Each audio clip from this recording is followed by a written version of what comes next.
योगी सूरी जी, दिल्ली सभा के प्रधान श्रीमान धर्मपाल जी आर्य, महामंत्री श्री विनय जी आर्य, स्वागत समिति के सदस्य श्री राकेश ग्रोवर, श्री योगेश आत्रे, श्रीमती सुषमा शर्मा जी, इस सभागार में उपस्थित सभी सम्मानित देवियों, सज्जनों और अपने बच्चों, हम सभी जानते हैं कि यह वर्ष पूरा देश स्वामी दयानंद सरस्वती जी की 200वीं जयंती वर्ष के रूप में पूरे देश में मनाया जा रहा है। मैं आज इस अवसर पर भारती दयानंद जी के चरणों में शीश झुकाकर प्रणाम करता हूँ, इन्हें नमन करता हूँ। देश विदेश में रहने वाले उनके करोड़ों अनुयायियों को जन्म जयंती वर्ष की बहुत बहुत हार्दिक बधाई भी देता हूँ। हम सभी के लिए यह बड़े हर्ष का विषय है। इस अवसर पर स्वामी दयानंद जी की स्मृति में जारी डाक टिकट का भी आज सार्वजनिक विमोचन किया गया है। मैं स्वामी जी की स्मृति में डाक टिकट जारी करने के लिए भारत सरकार के संचार विभाग की सराहना करता हूं और आप सभी लोगों को इसके लिए हार्दिक बधाई देता हूं। जब स्वामी जी का जन्म 200 साल पहले गुजरात की धरती पर हुआ था, तो उस समय भारत अंग्रेजी दास्ता की बेड़ियों में जकड़ा हुआ था। ये वो दौर था जब गुलामी में फंसे भारत के लोग अपनी चेतना खो रहे थे। यह वह दौर था जब अंग्रेजी शासक भारत और भारतीय संस्कृति को दोयम दर्जे का बताकर उसका सार्वजनिक रूप से बहाव उड़ा रहे थे। भारत को राजनीतिक रूप से गुलाम बनाने के साथ साथ वे सांस्कृतिक रूप से भी गुलाम बनाने के लिए अंग्रेजों द्वारा बड़े योजनाबद्ध तरीके से काम किया जा रहा था। और आप सब तो ये जानते ही होंगे कि कैसे मैकाले ने यह कहकर भारतीय विद्या का अपमान किया था।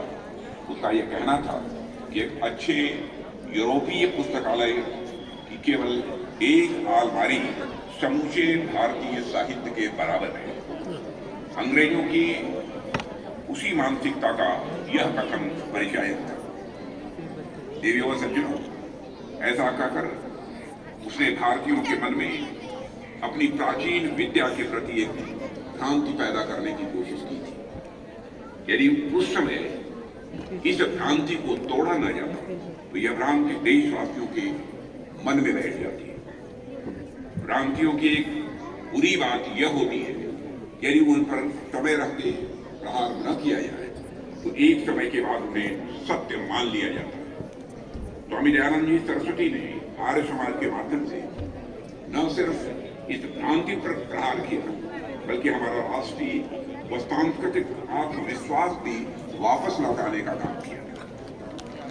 देवी व सज्जनों, स्वामी दयानंद जी सरस्वती का प्रभाव कई ऐसे महापुरुषों पर भी पड़ा जो अंग्रेजी शासन के विरुद्ध लगातार संघर्ष कर रहे थे। लाला लाजपत राय, राम प्रसाद बिस्मिल, स्वामी श्रद्धानंद जी, क्रांतिकारियों की पूरी श्रृंखला तैयार हुई जो आर्य समाज से प्रभावित थी। इसलिए मेरी दृष्टि में स्वामी दयानंद जी केवल एक वेदों की मीमांसा करने वाले ऋषि मात्र ही नहीं थे, बल्कि वह देश में एक नई सांस्कृतिक यात्रा के प्रकाश पुंज थे। स्वतंत्र वीर सावरकर ने उनकी भूमिका और उनके योगदान के बारे में यहाँ तक लिखा है कि स्वामी जी भारतीय स्वतंत्रता संग्राम के पहले योद्धा थे। देवियों और सज्जनों, बहुत कम लोगों को इस बात की जानकारी है कि भारत में स्वदेशी वस्तुओं का आग्रह सबसे पहले यदि किसी ने किया था तो स्वामी दयानंद जी सरस्वती ने किया। हम लोग जब स्वराज की बात करते हैं तो सबसे पहले लोकमान्य बाल गंगाधर तिलक जी को याद करते हैं, मगर उनसे भी पहले इस देश में किसी ने स्वराज की मांग की थी, वे थे हमारे स्वामी दयानंद जी सरस्वती। उन्होंने 1876 में ही स्वराज की मांग कर डाली थी और 19वीं शताब्दी को भारतीय इतिहास में सांस्कृतिक पुनर्जागरण की यह शताब्दी माना जाता है, आप इससे परिचित हो। क्यों कि उस समय स्वामी दयानंद सरस्वती के साथ साथ कई ऐसे महापुरुष थे जिन्होंने भारत की सोई हुई चेतना को जगाने का काम किया।